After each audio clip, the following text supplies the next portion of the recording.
Terlalu tenang? Kebanyakan orang berpikir, orang yang panik adalah yang paling berbahaya saat situasi darurat. Tapi data dari berbagai studi psikologi bencana menunjukkan sebaliknya, orang yang terlalu tenang justru lebih sering tidak selamat. Ini namanya normalcy bias. Otak manusia secara default menolak menerima bahwa situasi buruk benar-benar sedang terjadi. Jadi ketika tanda-tanda perang mulai muncul, harga sembako melonjak, militer mulai bergerak, sinyal komunikasi terganggu. Banyak orang masih berpikir, paling besok normal lagi. Dan disitulah kesalahan fatal itu terjadi. Bukan karena mereka bodoh, tapi karena otak mereka secara aktif melindungi diri dari kenyataan yang terlalu berat untuk diterima. Orang yang selamat bukan yang paling berani, bukan yang paling kuat, tapi yang paling cepat menerima bahwa situasinya serius dan langsung bergerak.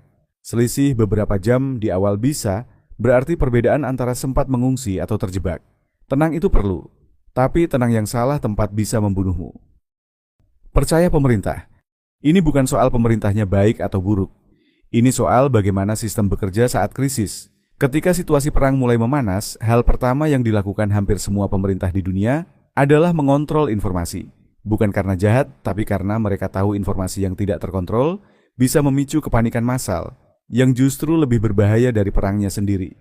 Artinya, pengumuman resmi hampir selalu terlambat dan tidak lengkap.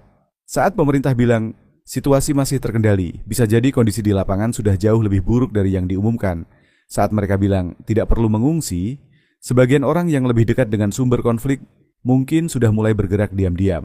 Ada istilah yang dipakai para ahli keamanan, yaitu information lag, jeda antara kejadian nyata di lapangan dengan informasi yang sampai ke publik. Di situasi normal, jeda ini mungkin beberapa jam. Di situasi perang, bisa berhari-hari. Orang yang selamat bukan yang menunggu pengumuman resmi. Mereka yang selamat adalah yang membaca sinyal-sinyal kecil, jauh sebelum pengumuman itu keluar. Harga bahan bakar tiba-tiba naik drastis. Toko-toko mulai kehabisan stok tertentu. Tetangga yang punya koneksi tertentu tiba-tiba pindah tanpa pamit. Militer mulai terlihat lebih aktif dari biasanya. Sinyal-sinyal itu tidak akan muncul di siaran resmi manapun. Tapi bagi yang jeli, itu lebih berharga dari 1000 pengumuman pemerintah. Percaya pemerintah itu perlu, tapi menyerahkan seluruh keputusan hidupmu pada informasi resmi di tengah situasi perang adalah kemewahan yang tidak semua orang bisa bertahan karenanya. Stok berlebihan. Banyak orang berpikir, semakin banyak stok makanan dan air yang disiapkan, semakin aman. Logikanya masuk akal, tapi di situasi perang, logika itu bisa berbalik menjadi ancaman. Rumah yang penuh stok adalah rumah yang menarik perhatian. Saat kondisi mulai kritis dan orang-orang kelaparan, informasi tentang siapa yang punya banyak persediaan menyebar lebih cepat dari yang kamu kira. Tetangga yang tadinya ramah, orang yang tidak kamu kenal. Bahkan kelompok-kelompok yang memanfaatkan kekacauan, semua bisa menjadi ancaman nyata. Ada konsep yang dikenal dalam situasi krisis, yaitu OPSEC atau Operational Security. Sederhananya, jangan pernah memperlihatkan apa yang kamu punya. Jangan posting di media sosial, jangan cerita ke tetangga, dan jangan biarkan orang lain tahu seberapa siap dirimu. Di situasi normal itu terdengar paranoid. Di situasi perang, itu namanya bertahan hidup. Orang yang selamat bukan yang paling banyak stoknya, tapi yang paling tidak terlihat memiliki sesuatu. Stok yang ideal bukan stok sebanyak mungkin, tapi stok yang cukup untuk bergerak. Karena saat situasi memburuk, kamu mungkin harus berpindah tempat dengan cepat. Dan tumpukan stok di rumah justru bisa membuatmu ragu untuk pergi. Saat pergi adalah keputusan yang bisa menyelamatkan nyawamu. Siapkan secukupnya, sembunyikan dengan baik, dan selalu siap untuk meninggalkan semuanya. Ngungsi duluan. Saat situasi memburuk, insting pertama hampir semua orang sama. Pergi sejauh mungkin, secepat mungkin. Terdengar benar, tapi keputusan mengungsi yang terburu-buru justru sering berakhir lebih buruk dari bertahan di tempat. Jalanan saat situasi darurat adalah tempat paling berbahaya. Semua orang bergerak ke arah yang sama, di waktu yang sama. Kemacetan total bisa membuat kamu terjebak di jalan terbuka tanpa perlindungan apapun. Tidak ada tempat bersembunyi, tidak ada tempat berlindung, dan tidak bisa maju maupun mundur. Yang lebih berbahaya lagi, banyak orang mengungsi tanpa tujuan yang jelas. Hanya ikut arus, ikut tetangga, ikut yang ramai. Padahal arah yang ramai belum tentu arah yang aman. Di situasi perang, kerumunan justru sering menjadi target. Orang yang selamat bukan yang pertama kabur. Mereka yang selamat adalah yang sudah punya rencana jauh sebelumnya. Tahu kapan harus pergi, kemana, lewat jalur mana, dan kapan justru lebih aman untuk diam di tempat. Mengungsi itu bukan keputusan yang diambil saat panik. Itu keputusan yang sudah dipikirkan sebelum situasinya terjadi. Andalkan HP. Sinyal hilang, internet mati, baterai habis. 3 hal itu bisa terjadi bersamaan dan terjadi lebih cepat dari yang kamu kira. Jaringan komunikasi adalah salah satu target pertama yang lumpuh saat situasi memburuk. Tower, sinyal rusak, provider kewalahan, listrik padam. Dan dalam hitungan jam, HP yang selama ini jadi andalan berubah jadi benda mati di tanganmu. Yang lebih berbahaya, banyak orang menyimpan semua informasi penting hanya di HP. Nomor keluarga, peta, dokumen, rencana evakuasi, semuanya digital. Saat HP mati, semua itu ikut hilang. Orang yang selamat adalah yang punya cadangan offline. Nomor penting ditulis di kertas. Peta fisik disimpan di tas. Titik kumpul keluarga sudah disepakati sebelumnya, tanpa perlu komunikasi apapun. Radio baterai kecil yang harganya murah bisa jadi satu-satunya sumber informasi yang masih bisa kamu andalkan. Saat semua layar mati, suara dari radio itu yang menentukan kemana kamu harus pergi. HP itu penting, tapi menggantungkan hidupmu padanya adalah kesalahan yang tidak bisa kamu ulangi 2 kali. Jalan utama.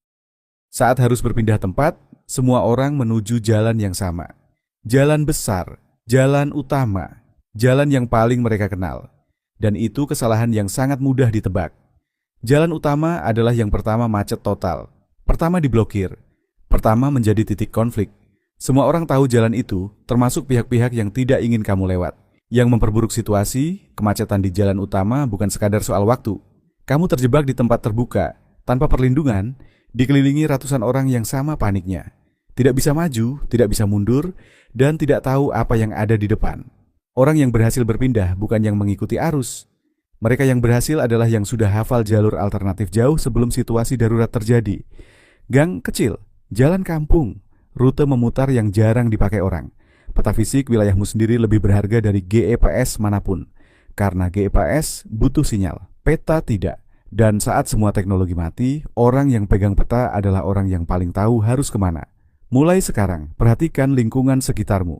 Jalur mana yang bisa dilewati tanpa melewati jalan besar? Titik mana yang bisa jadi tempat singgah sementara? Kemana arah yang berlawanan dengan kerumunan?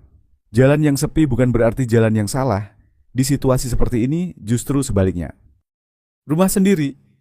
Rumah adalah tempat yang paling membuat orang merasa aman, familiar, nyaman, dan penuh dengan segalanya yang kamu miliki. Tapi di situasi perang, perasaan aman itu bisa menjadi perangkap. Banyak orang memilih bertahan di rumah terlalu lama, menunggu situasi membaik, menunggu kepastian, menunggu instruksi, dan tanpa mereka sadari, jendela waktu untuk pergi sudah tertutup. Rumah yang berdiri di zona konflik bukan lagi tempat berlindung, dinding yang selama ini terasa kokoh. Tidak dirancang untuk menahan hal-hal yang terjadi di situasi perang. Dan saat kondisi sudah sampai di depan pintu, sudah terlambat untuk membuat keputusan. Ada satu prinsip yang dipakai orang-orang yang berhasil selamat. Jangan tunggu sampai yakin. Karena di situasi perang, kepastian itu hampir tidak pernah datang tepat waktu. Saat kamu sudah yakin harus pergi, seringkali kamu sudah terlambat untuk pergi dengan aman. Rumahmu bisa dibangun lagi, hartamu bisa dicari lagi. Tapi keputusan yang salah di waktu yang salah tidak bisa diulang. Tunggu instruksi. Ini kesalahan yang paling umum dan paling mematikan. Menunggu instruksi terasa seperti hal yang bertanggung jawab. Ikut aturan. Tidak bikin masalah.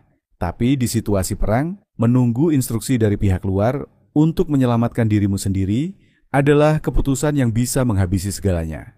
Sistem tidak bergerak secepat situasi di lapangan. Instruksi resmi keluar setelah rapat, setelah koordinasi, setelah semua pihak sepakat.